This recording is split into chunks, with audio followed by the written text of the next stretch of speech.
Hello and happy Wednesday, everybody. Thank you all so much for tuning in to the PHNX Hockey Podcast presented by Circle K. Head to any Circle K Arizona location where you can get any size Polar Pop or Froster for just 79 cents now through September 3rd. And who doesn't want that in this 110-degree heat? As always, don't forget to hit the like button, subscribe wherever you get your podcasts. Leave us a 5-star review. I'm Leah here with Craig. Petey will be joining us a little bit later. But as I always say, when this guest joins us, there can only be one Peters here at a time. Chris Peters, NHL Draft and Prospect Analyst, joins the show. Chris, welcome. Thanks so much for joining us. My pleasure. Some might say the best Peters. So, yeah. Some might. In fact, Some might. A lot might say that, actually. That's not me. That's all right. Oh, back in Iowa. Is that where you are right now?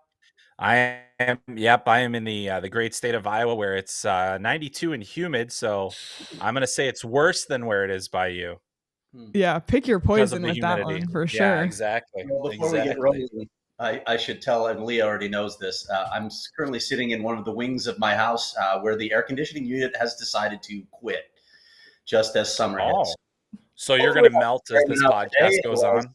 You know, it's an experience sleeping in the living room, but maybe I'll have to do that tonight. We'll see. We can watch Craig slowly get sweatier and sweatier as the show goes on.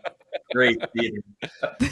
Can't wait. Let's see where we are at the end of this. Oh boy. All right. Well, we are just over 2 weeks away from the NHL draft. And normally at this time, we know all the prospects. But, there was a little bit of a shakeup this year, no more teams. So we're a little late on to the game. So Chris, we're relying on you to give us all the info about all the prospects. And first things first, we'll just start with an overarching view. How would you characterize the 2024 draft class as a whole?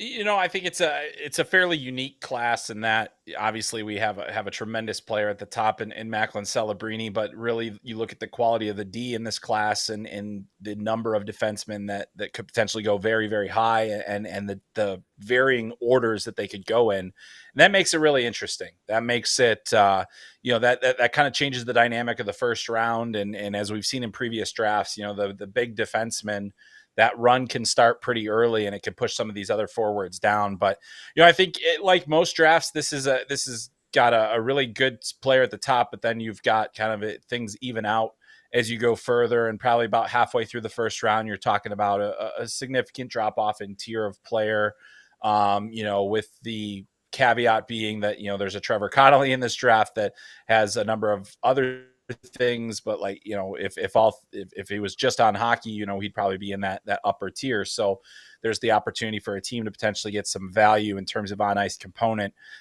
with that as well. So I think I don't this isn't a draft class where as the rounds get later and later, I see a ton of guys where I'm like, I'd be really excited to get that player. Which I feel like I usually do in a class. There's certainly guys I'm like, well, he's not a top 100, but I think a team would be really happy to get this player in the 4th or 5th round. I feel like there's fewer of those players kind of around in this draft, at least for me. Others may feel differently. I think, we often classify a draft based on what it looks like at the very top. And at the very top, this draft is pretty darn loaded. Would have been a good year to have a lottery pick, and I think the teams that are in that lottery range are feeling like they're going to grab an impact prospect. All right, let's talk about the guy at the top of this draft class, the guy with the name that will just make for so many great headlines, Macklin Celebrini. How good is he? What's his potential, Chris? How does he stack up to past number 1 overall picks? What category would you put him in? Yeah, I think he's probably somewhere in between that kind of Jack Hughes, Austin Matthews kind of area. I think that he's one of the most complete players that I've really ever tracked. I think defensively, he's so solid. He's physical. He is strong. He's not, big. He's not tall, which, limits some of that physical elements of the game. But I mean, he's just a tremendous competitor, high end skill, great scorer. He pretty much does it all. And, you look at the different guys that have come through and, you see a guy like Jack Hughes and he's known for that skill and speed. And you see Austin Matthews, who's that high end scorer. And we looked at guys like Alexis Lafreniere and he had the size and the skill factor, or, some of the defensemen that have gone. I just think with Macklin Celebrini, you're getting a guy that has all the tools of being a number one center in the NHL, a star player.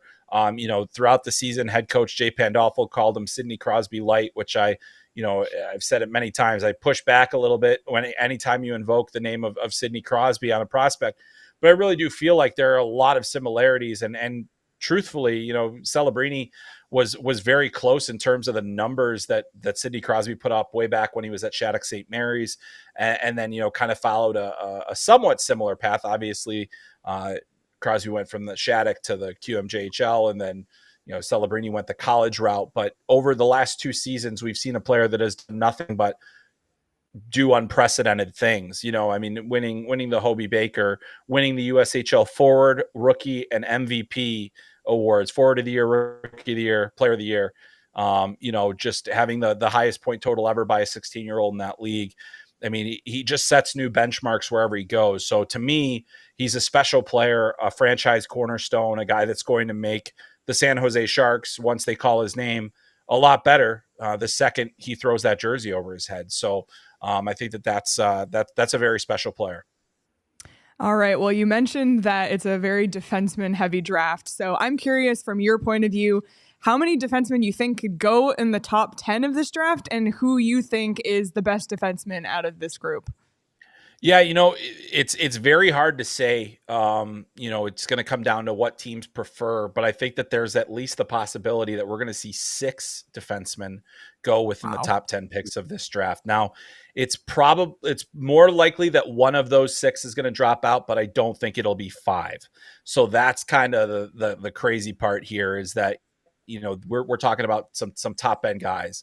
To me, the number one defenseman in the class is the guy that I've had there pretty much all season. That's Artem Levshinov from Michigan State. I think he's the most complete of the defensemen. I feel like he has the most tools.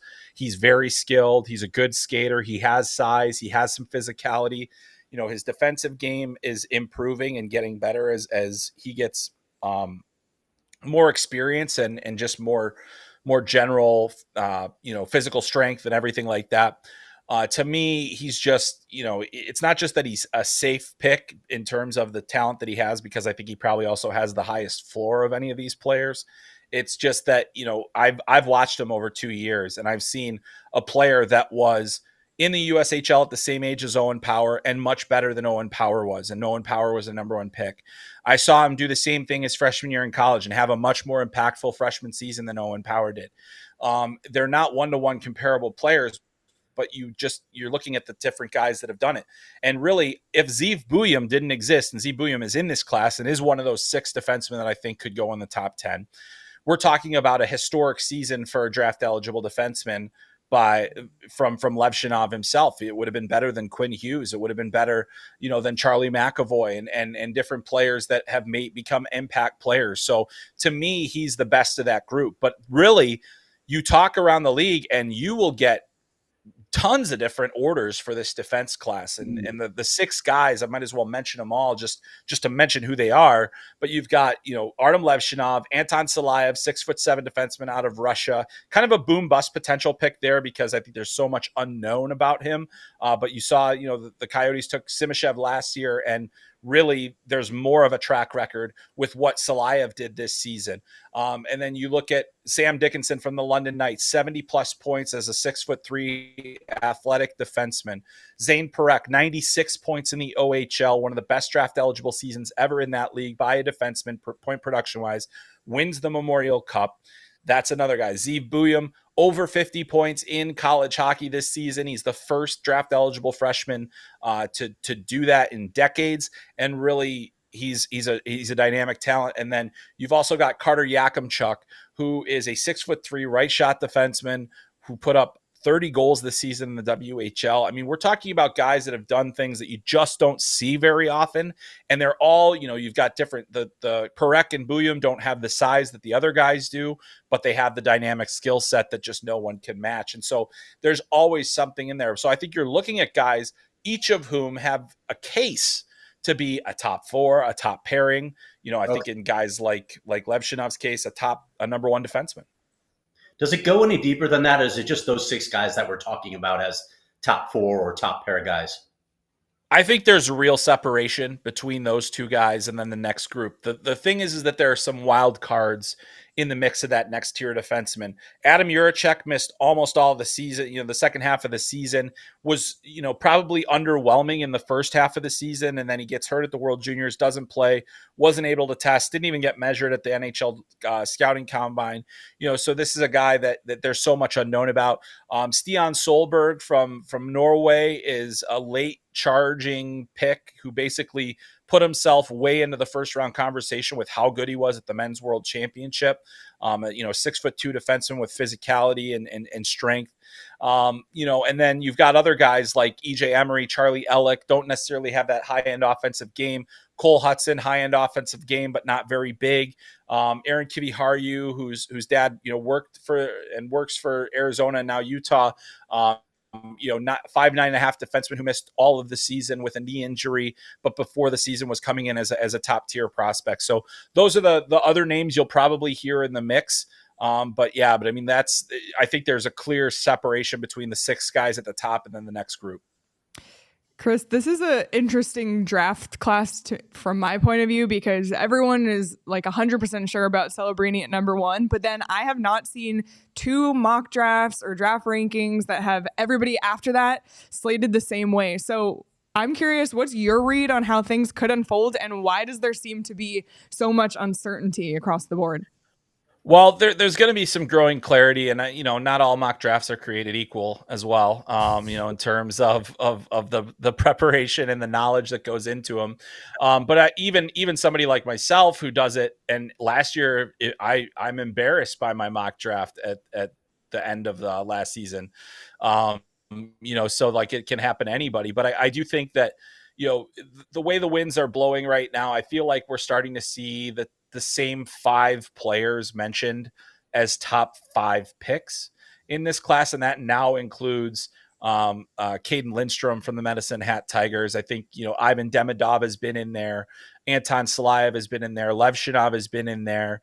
And then obviously Celebrini at 1. So, I still think that there is a lot of uncertainty, and I think there's uncertainty among the teams. And really, I feel like the winds are starting to blow towards Lev Shinov going second to Chicago, which may give you some certainty, but they still haven't met with Demidov. So that's going to happen in a couple of weeks or in a week here down in Florida when the Gold Star Sports Management has everybody come in to meet their Russian players. And so that could change, but I think that's probable that Lev Shinov is the more likely of the 2 to go.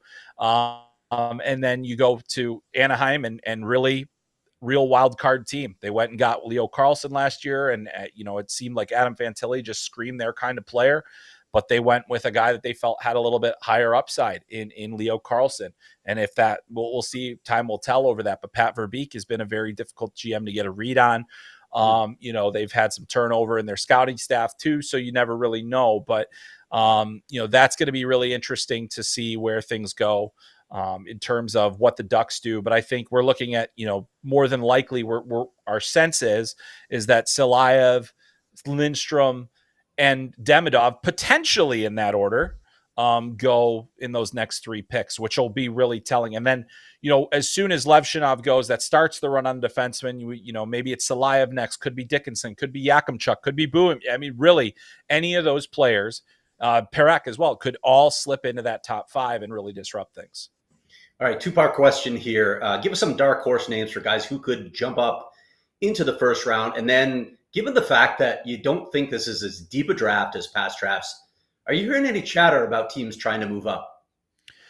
Yeah, we already saw, just to answer that last question first, Craig, we already saw the Chicago Blackhawks move up a couple of picks in a trade that looks like a draft day trade a month in advance, essentially. And based on what I understand is there was just the sense that we really like having more options to get one of those first 18 players that will be on our board than we do waiting for whatever is left. And I do think there is going to be activity to move up into the draft. The other thing that's really fascinating about the trade market is, teams like New Jersey that have pretty deep prospect pools that have picked very high in the draft recently and have some clear immediate needs. They might move their pick, and that's a very valuable pick. It should be you would have to get a haul for a team to move into the top 10. But I do think that there is a lot of urgency from teams to move up, because I do think there is a very significant gap between the two, and it's really, really hard to move up in the draft when that happens, unless the team feels like there's a clear advantage that they're gaining, and it has to be overt. It can't just be like, we might have won that trade. It's like, we crushed that trade because we got a player that's going to help us now. So that's going to be really interesting to kind of see where all that goes. In terms of guys that are going to, potentially move up in the rankings, I'll start just first with guys that I think are zooming up the boards in a way that, really are going to, could take people aback. Like, we saw Moritz Seider, and I'll never forget the sound that the building made when the Detroit Red Wings picked Moritz Seider. It was just like, like everybody just kind of had to breathe in for that. And so I don't think that's necessarily going to be as big of a shock, because I look at guys like Beckett Seneca from the Oshawa Generals, and could he disrupt that top 10 party? Could he be one of the guys that pushes those defensemen down? He measured in at the combine. He didn't do testing because he's overcoming an injury, but at the combine, he went from basically 5'11" in his OHL draft season to almost 6'3" now. And he's super skilled. He can skate, and he didn't lose that coordination by growing super fast. And he might not be done yet. He might not be done growing.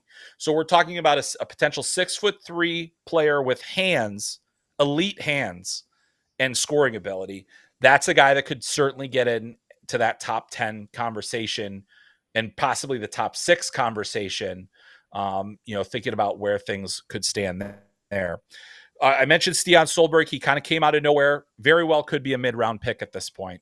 So that's another player that was not on the first-round radar, goes to the World Championship, plays at such a high level, and now we're talking about him as a potential number, a guy that could be a top 4 defenseman in the NHL. That's a guy that could go in the mid-rounds of that as well.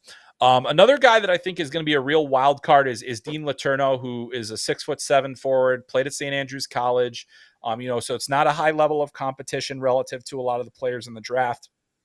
But when you say, well, if we can get him to be what Tage Thompson was in the 22-23 season and get him to be that consistently, that's going to be a player that makes a massive impact for our organization. I think there's enough risk and enough hesitancy that he could kind of slip into that, late first round, but, maybe not real deep into the 20. So that's another kind of name to be aware of and to know. Beyond that, I think I feel like the group of players between 25 and 50 really could go any which way. I know one guy that at the combine, I just got to share this one just because I love the confidence. Dominic Badinka, who's a big defenseman, he was asked, where do you think you're going to go? And he's like, I think the first round. And, he's not on a lot of lists there, but it's not out of the question that he does go in the first round, because he's a massive defenseman who played, a lot of high level hockey this year. So those are some names to keep an eye on. Even though the Coyotes are in Utah, we did spend the whole season monitoring where they would finish. So we have to ask about Utah. Are they in a position to draft a game changer at pick 6 in this draft, or did they kind of miss the boat on tanking for elite talent? No, I think they're in a great spot. The unfortunate part is that, a lot of teams make decisions for you in the end, in that you'll take what's left. But I look at guys like Sam Dickinson, Zane Parekh, Zeev Buyum, Beckett Seneca, Tij Ginla, Does Caden Lindstrom slip? Does an Anton Salayev fall? Like, I think you're talking about building block players, guys that'll be part of your core for the foreseeable future. I think that there's a lot of talent right outside the top five there. Does Demidov slip, and does that entice that team? I think after taking 2 Russians next year, my guess would be no. But at the same time, you're like, well, maybe, he seems like a pretty good player, but I think, you look at the different players, I think the 2 guys that I've kind of looked at as real probable options for them in that range are Sam Dickinson and Carter Yakimchuk, 2 big defensemen, 6'3". Dickinson's a left shot. Yakimchuk's a right shot. They're both highly skilled. They've got some, they're both have some kind of hockey sense issues. I think Dickinson is a little bit more refined, better defender overall. But Yakimchuk has some bite to him. So, I think that those are the players, if I'm looking, and you might not get super excited about defense, but this is a year to be really excited about defense. Yeah. And they need it. They definitely need it. So before we let you go, I got to ask you this, and we're all pending actually credential approval. We'll see you at the draft, but I'm curious for your thoughts on the final, what looks like at least the final in-person draft. Yeah, I've been pretty vocal about it. I hate the move. I get it. It doesn't really, I think that the NHL draft is one of the things that the NHL does better than a lot of things that they do. I think, it is a tremendous event in terms of the bringing together of the entire hockey community in a way that just does not happen otherwise. It is the only time that really happens. It's very cost prohibitive, I guess, for things. So it's great news for all the cities that host this thing, for hotel nights and everything else. But in speaking with the players from at the Combine last week, they're pretty excited that, thank God it didn't change before we got to do it. And they're excited about that, that's the thing, is like, oh man, we actually get a chance to do this. And there's something about, like, look back in the history of the draft. One of the great traditions is the player meeting his new team on the stage at the draft. And now, we've seen in the NFL, like, Gary Bettman holding up a jersey with a guy just doesn't really do it for me, if I'm going to be honest with you. I think that him, surrounded by, you look at the different teams that have brought up the legends of the past and different things, and maybe that's what they'll do. And maybe there'll be ways to mitigate that. We don't know how it's going to look going forward. All I know is that it also makes the job of reporting a little more difficult for me. It means I will have to use my phone more, and then just seeing a guy in the hotel lobby, which is really nice. And that's another reason why the NHL teams are eager to move away from in-person drafting. But I just think that there's a lot that we lose with that. One is just the visuals, the tradition, and the opportunity to really gather as a hockey community and celebrate the next wave of our game. And, I've been lucky enough to be at a lot of these live. And, as somebody that spends most of my time in junior rinks, it's usually the most pomp and circumstance I get in a season. So, I'll miss that selfishly. But, I think it'll be, in the end, will it materially change a lot?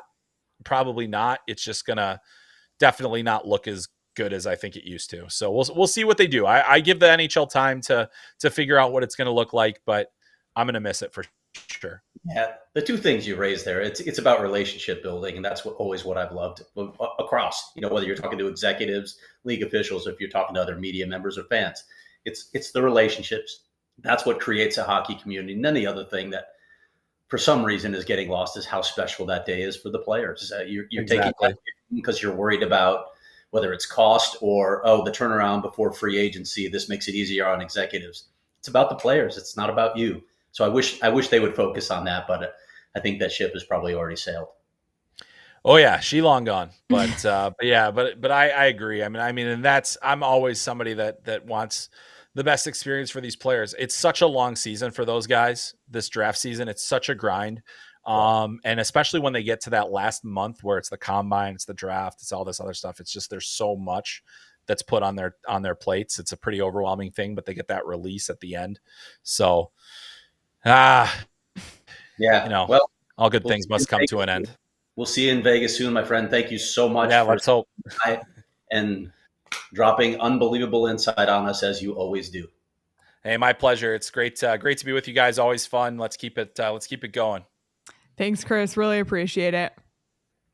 All right. Well, thank you so much to Chris Peters for joining us once again on now the PHNX Hockey Show.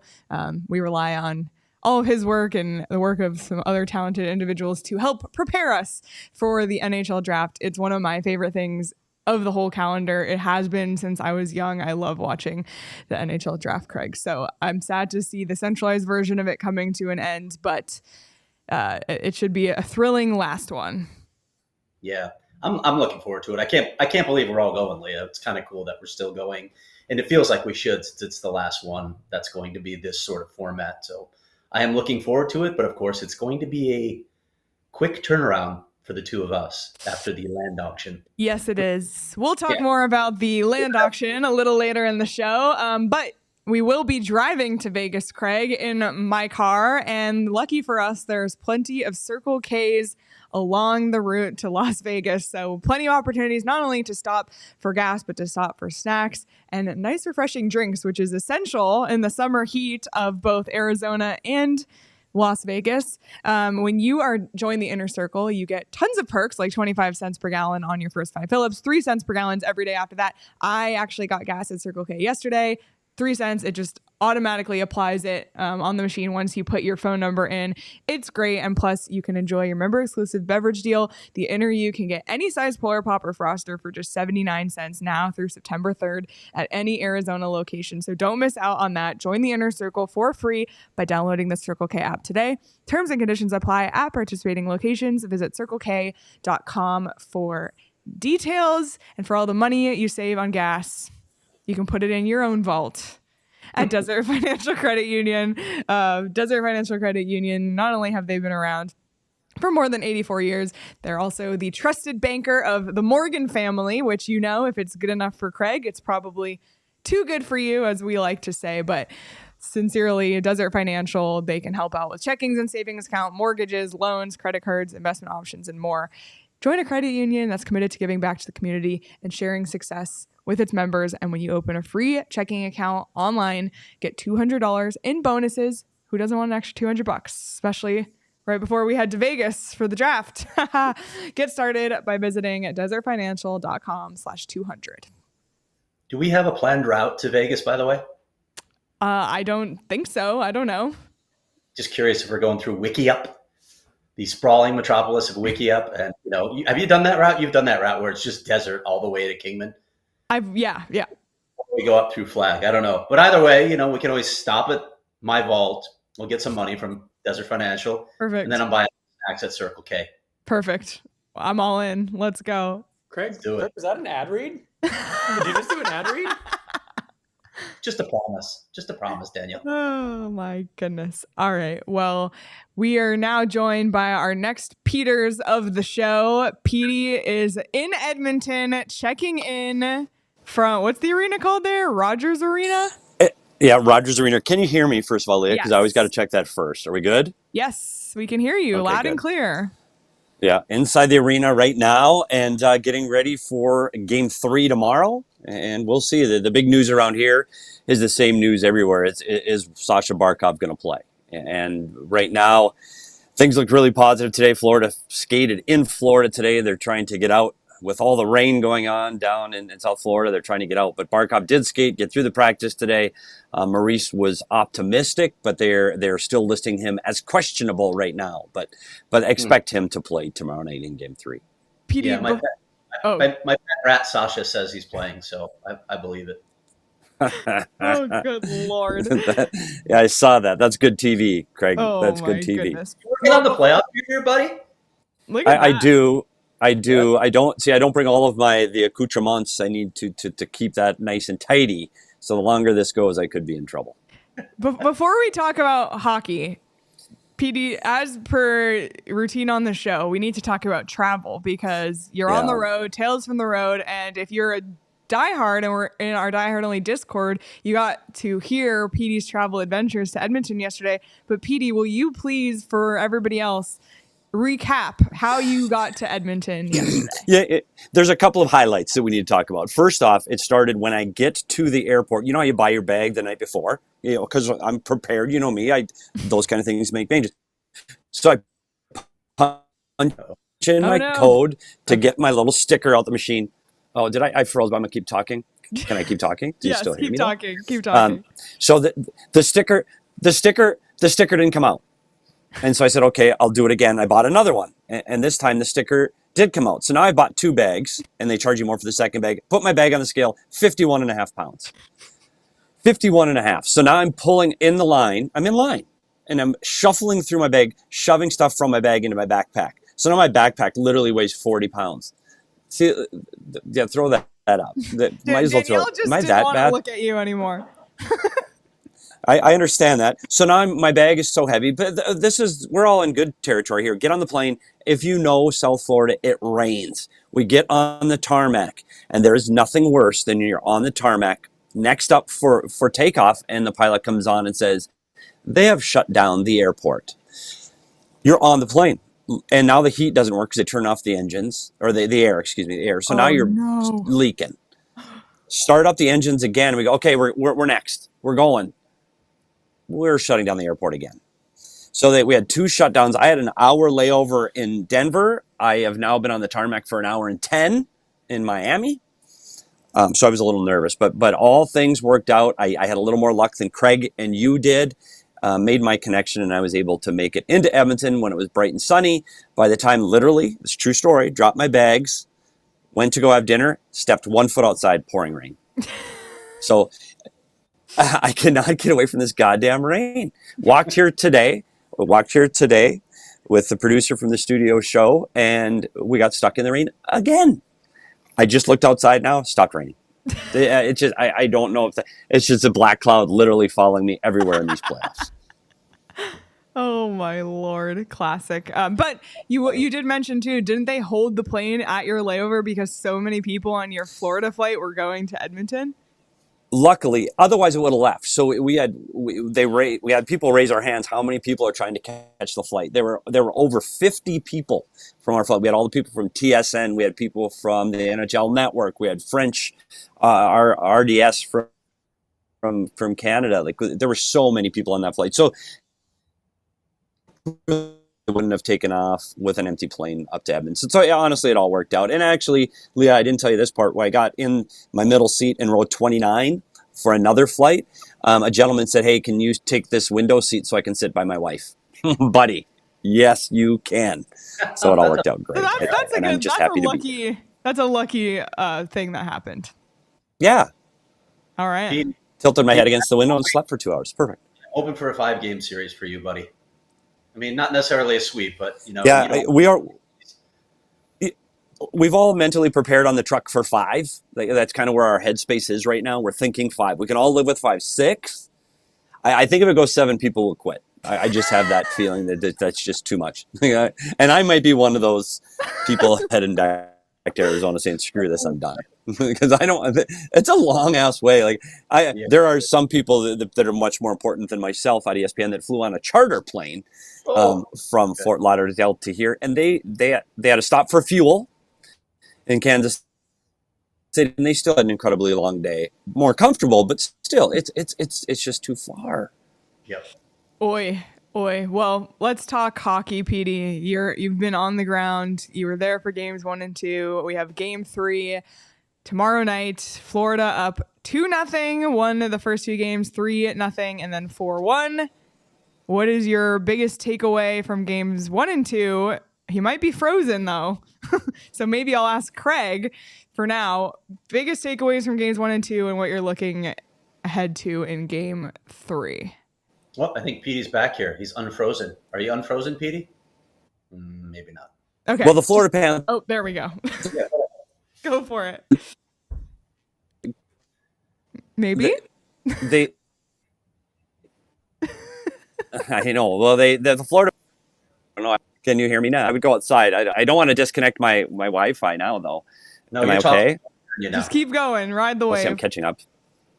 Yeah. Okay. No, but the Florida Panthers right now played like the Florida Panthers in game 2. They were smothering. Their forecheck was better. They were better through the neutral zone. They defended McDavid much, much better. The Florida Panthers of game 2 are the Florida Panthers. I think for Edmonton, they have to find a way to get through that defense between the blue lines. I mean, they've got to do better in the neutral zone.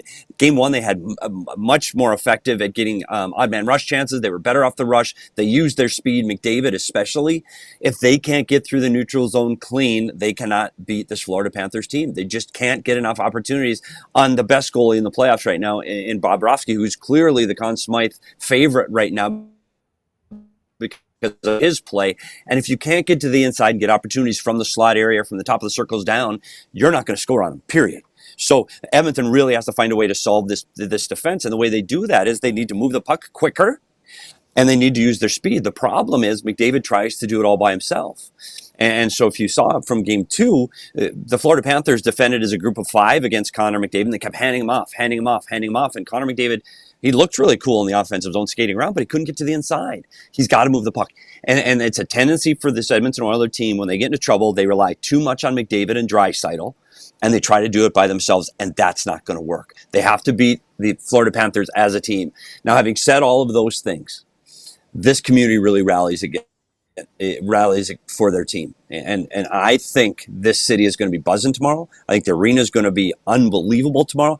I think the Edmonton Oilers come out flying in the first period. Florida's flying today, so I expect them to take 10 minutes to shake the rust off. I like the Oilers in game 3, and I think they're going to be outstanding in the first period. So for those gambling on the BetMGM Sportsbook app, I would take a goal in the first 10, and I think it's Connor McDavid. I think he lights the lamp in the first 10 minutes. I think Oilers go on to win this game. Low scoring, 3-1, but I like the Oilers in game 3.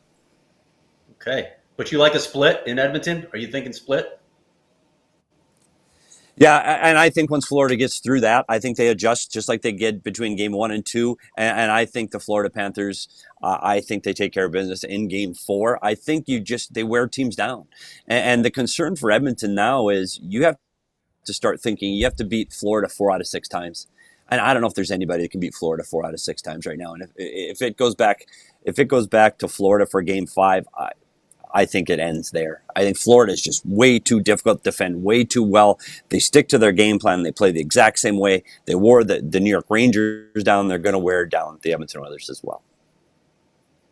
What did you guys think about the Leon Draisaitl hit on Barkov? That's kind of been the big topic coming out of game 2. And obviously, Petey already mentioned that Barkov is still questionable for game 3. I just like to hear Petey's perspective. He's on the ground. He's talking to people. So I'd like to know what they're saying on the ground there. Yeah, it's funny because I got a chance to talk to the ESPN rules analyst Dave Jackson about it yesterday. And his thoughts, and he liked the 2-minute call. And he says so much gets blamed on the referee on the injury or how hurt the player is. And he says, we're referees, we're not doctors. I don't know if that player is hurt. We looked at the loose Durainen hit earlier in the game, and you thought, holy cow, he might have broken his leg and he's gone. 2 shifts later, he's playing again. So he said you can't, in the moment, you cannot weigh in the injury of the player into your decision on the ice. That's not our job. That's for NHL discipline. Our job is to decide, did he break a rule? And he liked the 2-minute elbowing call. He didn't think it was intent to injure. He didn't like the major call. The only thing he did say, he wouldn't, if he were calling that game, he would have probably called the 5-minute major so that they could review it on video.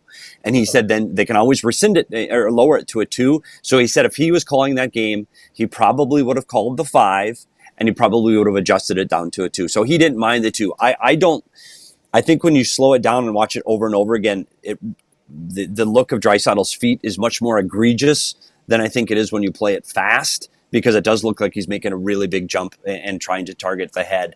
I'm going to go with Dave Jackson on this one. So I think 2 minutes is okay. I hope Barkov is okay, because I don't think Draisaitl was there to hurt him. I don't think it's his player. I don't think that's history. Now, if that's Evander Kane, I think this is going to be different. If that's Jason Trouba, or Jacob Trouba, Jacob Trouba is out for the rest of the series.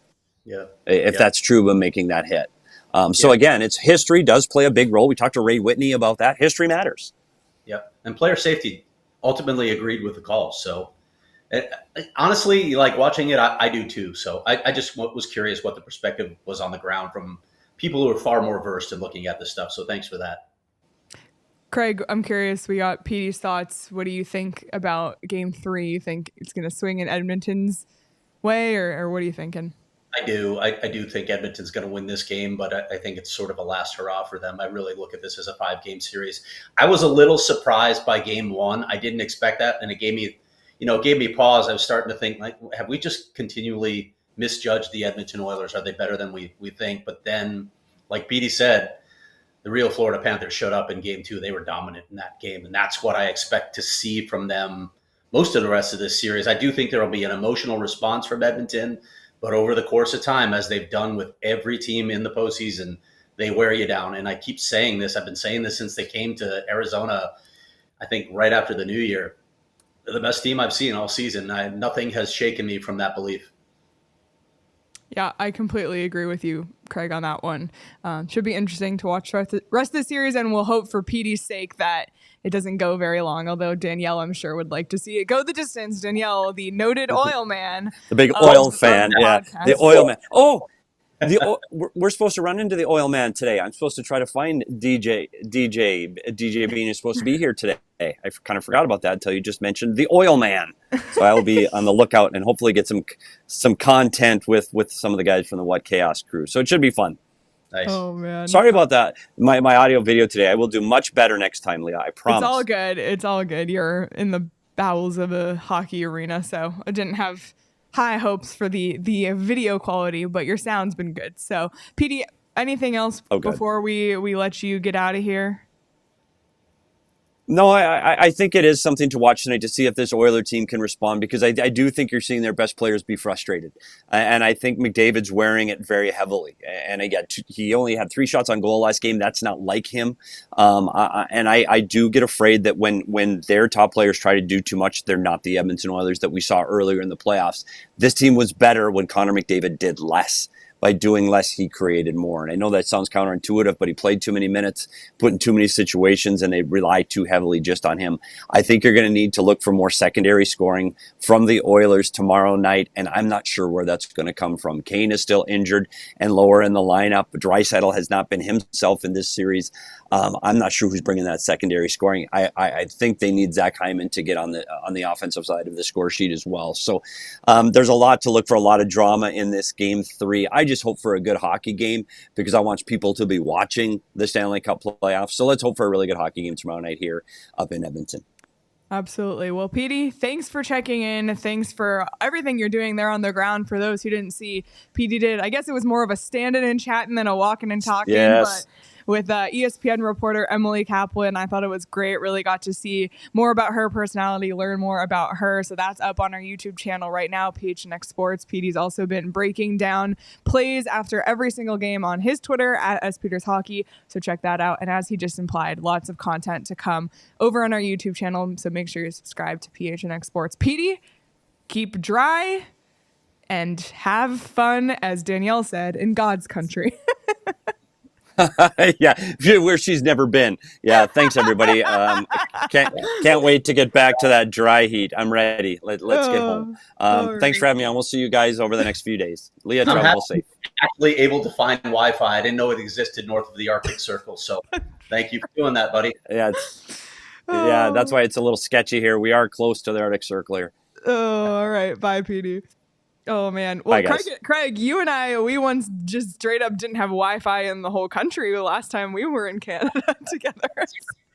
Oh, my. Bad memories. Bad memories. Oh, my Lord. Anyway, a couple other news and notes before we throw it to our conversation with Lydsey Fry.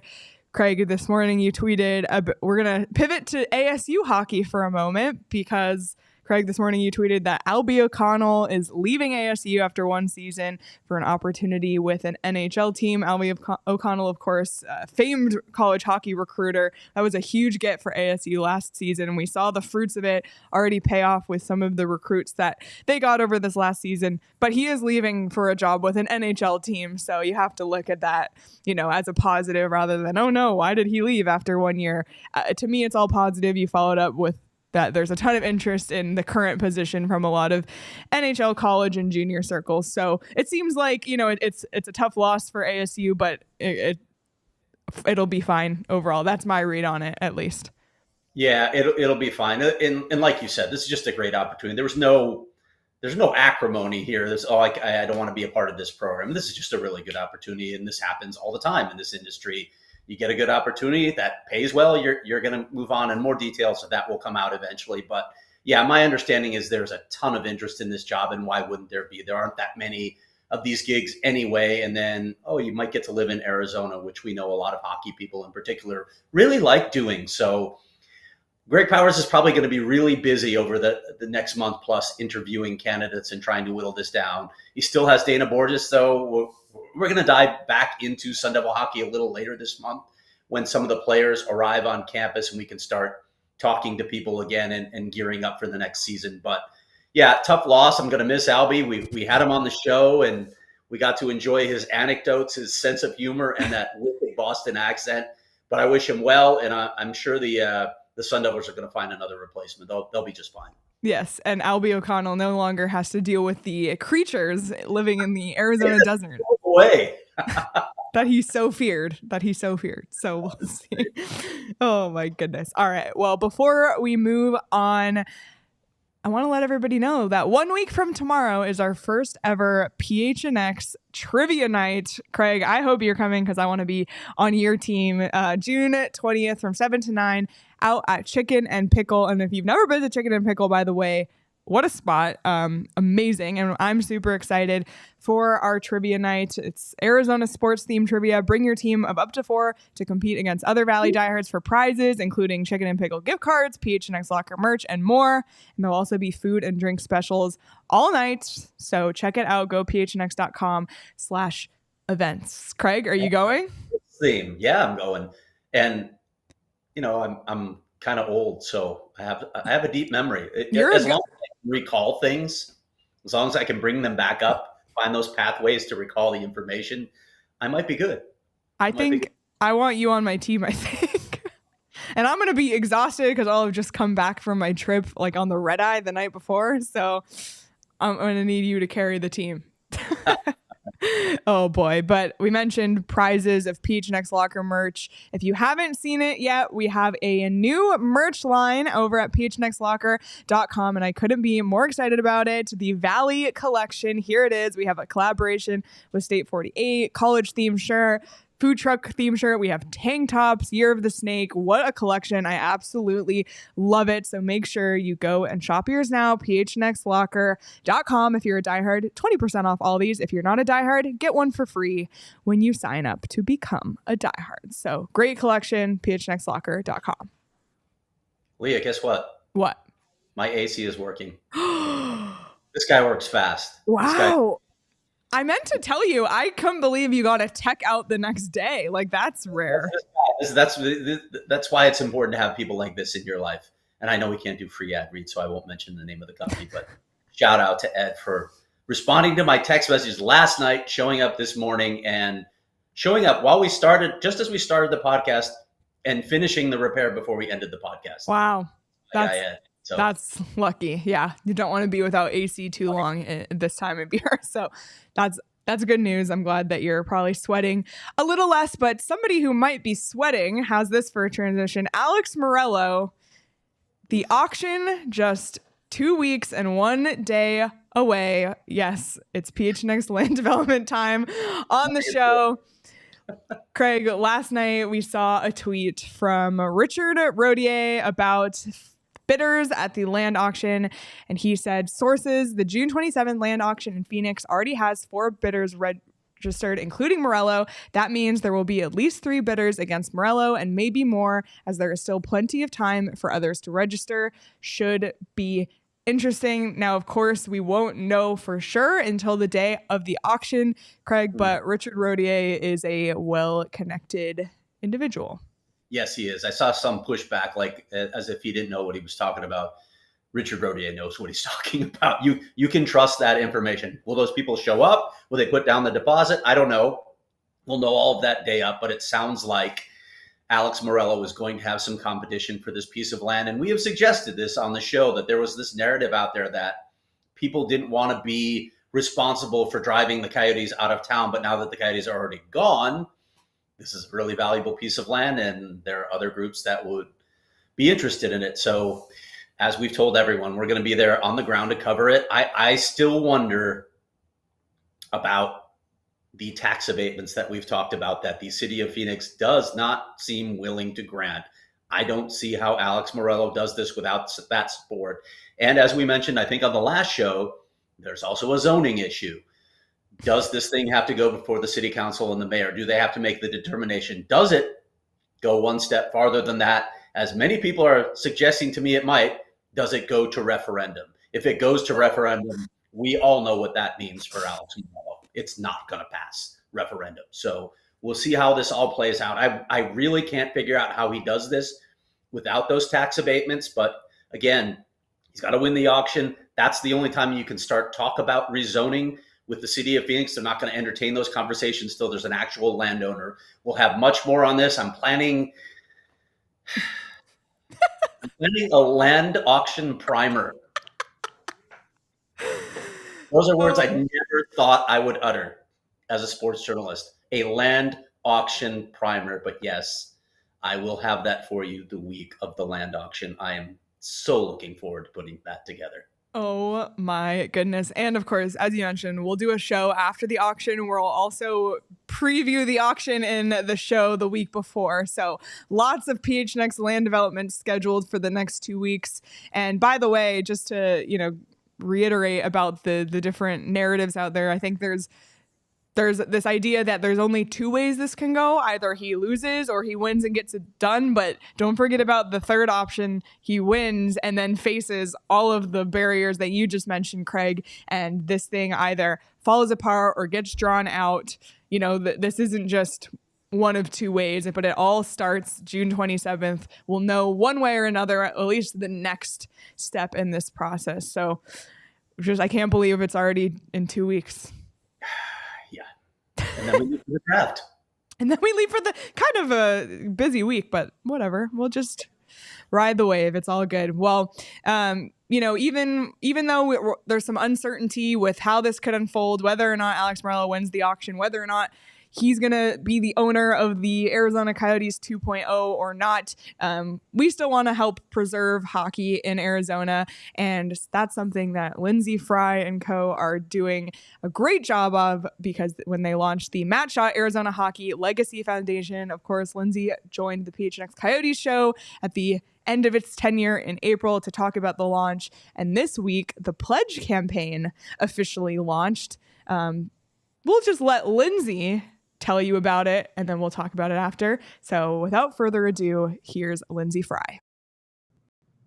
All right, we are very happy to welcome a woman who has many, many titles, but for the sake of this conversation, we'll stick with the one, co-founder of the Matt Shot Arizona Hockey Legacy Foundation, Lydsey Fry. Welcome to the show. Thank you so much for joining us. Thank you guys for having me. I know it's kind of short notice, but it's what we do around here. We take off at light speed and we figure it out. We're used to short notice in Arizona hockey. A loaded statement. Yeah. By the way, Lyndsey, you have a lot of titles, and most of your titles are really long too. I know. Need some acronyms for you or something. I don't know. My business card is a book, but all right. Oh my goodness. All right. Well, we'll start with this. Obviously, you came on the PHNX Coyotes show in our final weeks to announce the Matt Shaw Arizona Hockey Legacy Foundation in April. What have you been working on since then, and what progress has been made as it goes to the foundation? Yeah, so a lot of stuff going on behind the scenes. We had talked then about how we wanted to get our fundraising campaign up a little earlier than we were ultimately able to launch it. But I think for us, we wanted to make sure that we did it properly, and we did it in a way that just was going to align with our vision. And the more that we talked about things, the more we started to recognize that after we went on your show, after, there was a lot of talk about the foundation on social media, it was exciting and overwhelming in a good way how many people were reaching out either via social, via email, via text directly to me, just saying, how can I help? And I'm not talking like just people in Arizona. I'm talking about people all across the country saying, I don't know what I can do, but I love Matt. I love what he has done in Arizona and what you guys continue to do. Tell me how I can help. And it really made us as a board and as, for our advisory group as well, I think take a step back and say, how do we capture that? How do we capture the spirit, the energy of all of these people who want to make a difference? And we just felt by, pulling together a quick fundraising campaign that wasn't it. That really wasn't going to hit the mark. So we took a step back, strategized with each other, and we decided that we wanted a place for people to kind of put their stamp on this. And we felt that a pledge campaign was going to be the best way. And just to clarify for people watching, pledge does not mean financial pledge. For me, this is so much bigger than the financial component. Obviously, we have some massive financial goals. I kind of treat that separately. As far as getting individual high value donors involved to make this thing run for a long time. But as far as the community as a whole, it was how do we get them engaged? And so the pledge is ultimately their way of going on and saying, I pledge to help continue to grow hockey in the state of Arizona. And that can mean so many different things. And I think that's what became very evident to us this past month or so since we initially announced was, the people who came out of the woodwork and said, hey, I want to help with graphic design. I want to help with copywriting. I want to help with grant writing. And you're just like, oh my gosh, we have an army of people with skill sets and motivations that we didn't even think about when we first launched this. Now we're going to be able to capture all of that. And I think from there, really structure who we're going to be as an organization, how we're going to leverage all that volunteer help and kind of build our army to just make this mission, this vision all come true. So when people go on and they decide to pledge, they're going to get some cool stuff in return. We'll talk about that in a little bit. But that's where we're at. That's what we've been working on. Obviously, the next, I think, big moment in Arizona hockey is the land auction on the 27th of this month. That's when I think we're going to have a better idea of what hockey programming is going to continue to operate under the NHL/AHL club and what we need to come in and supplement to ensure that everything continues to grow. Okay, just on that note, are some things maybe on hold until there's resolution on the land auction? Yeah, I think the biggest thing on hold is just programming, right? Everybody knows that, I think follows PHNX, that there is a massive amount of growth-specific programming that the Coyotes historically have operated and, that Matt himself worked really hard to build. And until we really know what is going to continue on under that umbrella and what maybe isn't going to continue on, it's hard for us to come out and say, all right, we're going to run Learn to Play. Well, are we going to be prepared to run Learn to Play? Absolutely. But if that's going to continue moving forward under a different umbrella, then that's not where we're going to focus our efforts. We've talked about this from day one. Like, we are not here to compete with any growth initiatives. We're here to supplement. We're here to support. So really the way that we've been viewing it as far as this first launch is more on the granting side, because we are on hold as far as the programming side is concerned. Okay. You had mentioned that you had an outpouring of interest. I'm curious specifically within the youth hockey community, what the reception has looked like. I imagine you're getting a lot of questions from them as well. Yeah, a lot of questions. I think the first thing that I actually would love to take this opportunity to clarify, obviously I am, the president of the Arizona Kachinas, heavily involved on the girls' side of the game. And there's some misinformation out there that this foundation is for girls hockey. We have that already. We have the Leighton Accardo Memorial Fund. That is really the girls hockey specific initiative. This is about the hockey community as a whole. While Matt loved the girls program, was instrumental in building that. He also has been instrumental in growing the game in all facets, whether that be street hockey, building deck rinks so we can have roller hockey. He was extremely involved in special hockey, sled hockey, and then, of course, all of the Learn to Play initiatives for not only youth, but also for adult. That's what this is about. And we want to be extremely involved in helping elevate all of the programs here locally at all of the different levels as far as grassroots is concerned. So for those, you've clarified some of those points, but if you can just kind of summarize what the mission of the foundation is, maybe for somebody who is just hearing about it for the first time this week, how would you summarize the mission of the Legacy Foundation? We want to conserve the growth of ice hockey, roller hockey, street hockey, doesn't matter. We want to conserve the growth of the sport of hockey in the state of Arizona. That is the mission.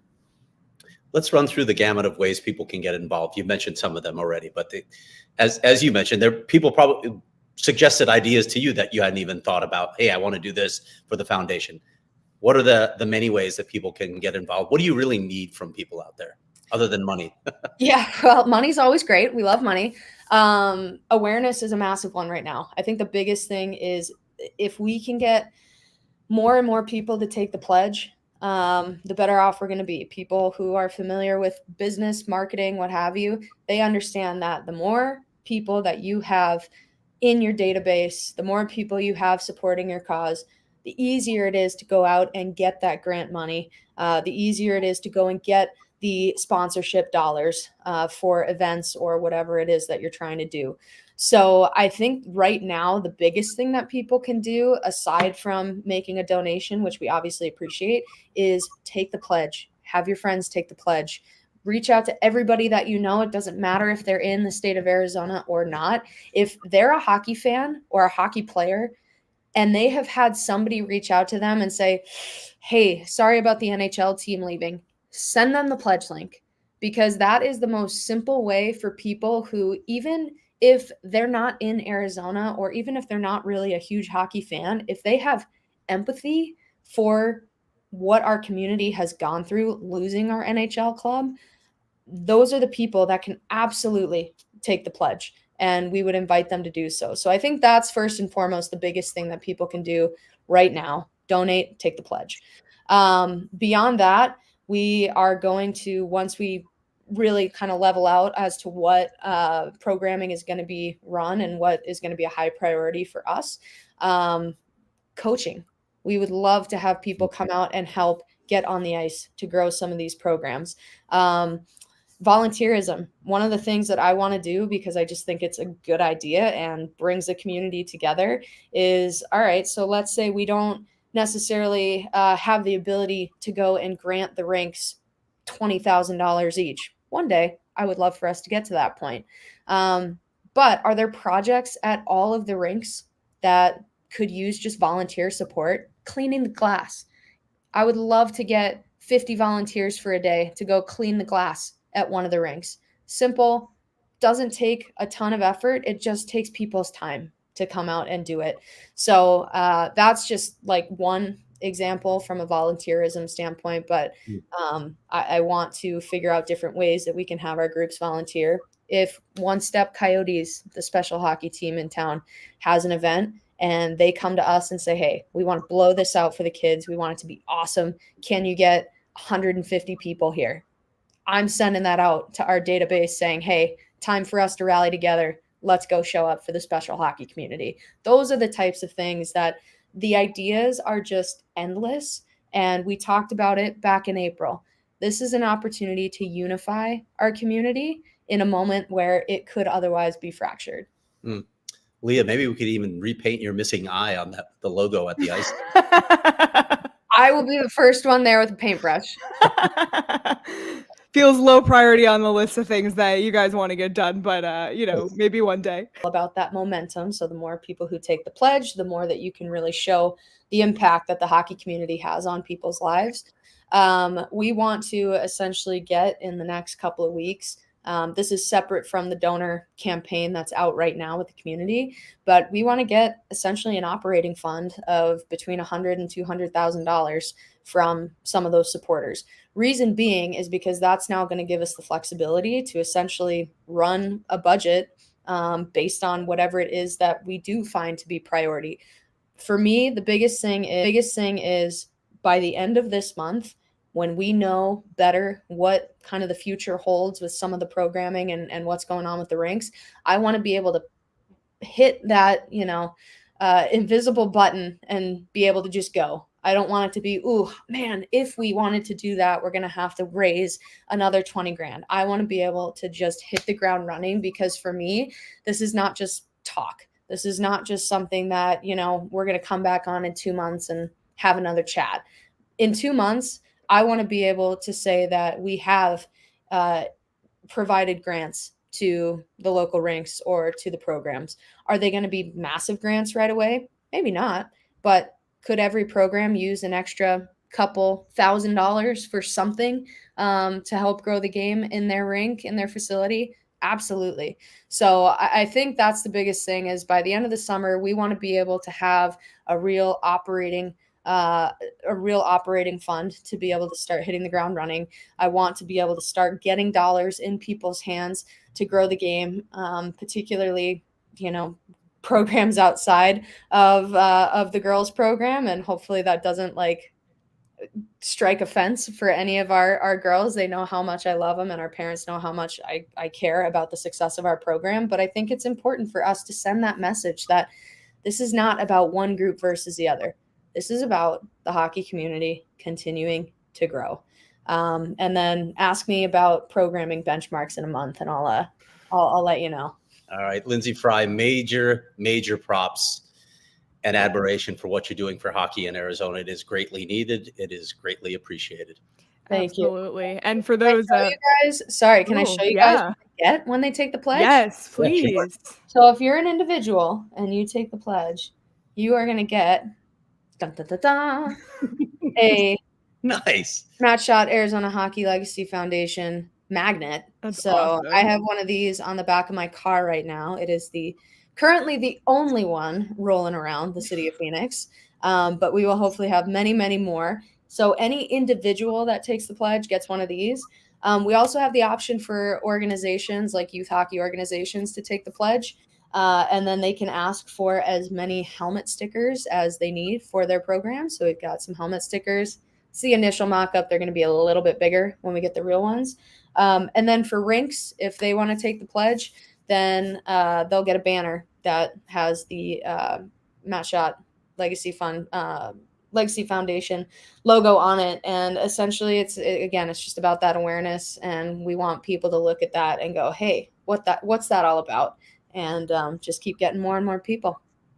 Awesome. Well, we hope everybody watching this gets involved. Take the pledge, azhockeylegacy.org/the-pledge. It's also on their Twitter account at azhockeylegacy. Make sure you're following there if you have a Twitter account, and we'll make sure we continue to share all of this over the course of the summer. And Lyndsey, we would love to check back in with you a little bit later as well, once we have some more answers about, how things with the Coyotes and all that. But thanks so much for all that you guys are doing for hockey in Arizona, and we want to support in any way we can. So thanks so much for joining us. I appreciate it, guys. Thanks for spreading the word. It means a lot. Of course. Thank you again to Lyndsey Fry, who took time out of her extremely, extremely busy day to chat with us for 15 minutes. She's doing great work in the Arizona hockey community. And my biggest takeaway with this sort of thing is there's so much that's out of our control. We can't control what happens at the land auction, but we can make a difference in how we help support the Arizona hockey community. And taking the pledge is the first step. As Lyndsey said, there's no financial commitment. It's just taking the pledge, taking part in any way you possibly can. I put the link in our YouTube chat so you can take the pledge, share with all your friends, all your family, everybody take the pledge. But we just got to make sure we preserve the future of hockey in Arizona, Craig. Did you take the pledge? I did. Did you? Yep. I can't wait to get my magnet. Yep. I promised consistent media coverage for this whole campaign. So that's what we're going to do. We're going to do our part there. We'll probably we'll donate some money, but we're going to make sure that this stays in the public eye.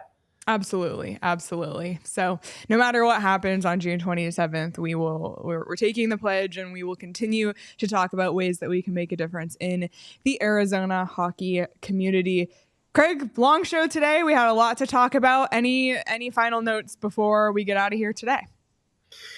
No, we got a lot ahead of us, Leah. The next couple of weeks, it's going to start getting busy on the hockey front, which is crazy to say, but without an NHL team, or excuse me, without players and management, because that's all that went to Utah. Staff. Yeah. Just that's it.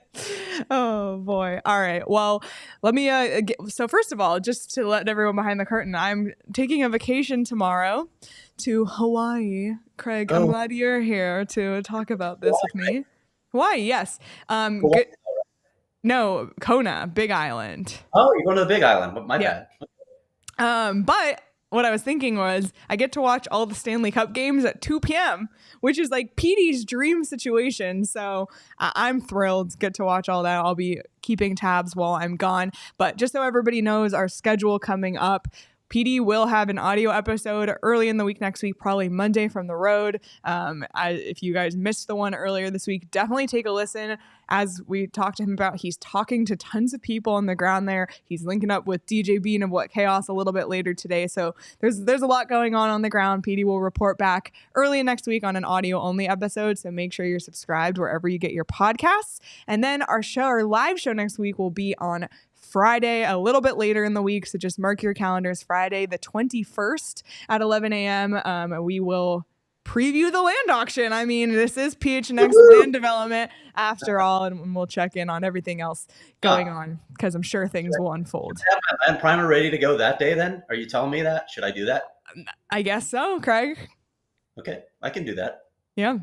All right. Well, this has been a great show. Thank you again to Chris Peters for joining us, to Lyndsey Fry for joining us, to Petey for joining us. We had tons of guests on today's show. Thank you all so much for listening, tuning in. If you're watching on YouTube, please hit the like button on this video. If you're listening on audio, leave us a 5-star review. We sincerely appreciate it. And make sure you're subscribed to the PHNX Sports YouTube channel so you don't miss any of our extra content as well.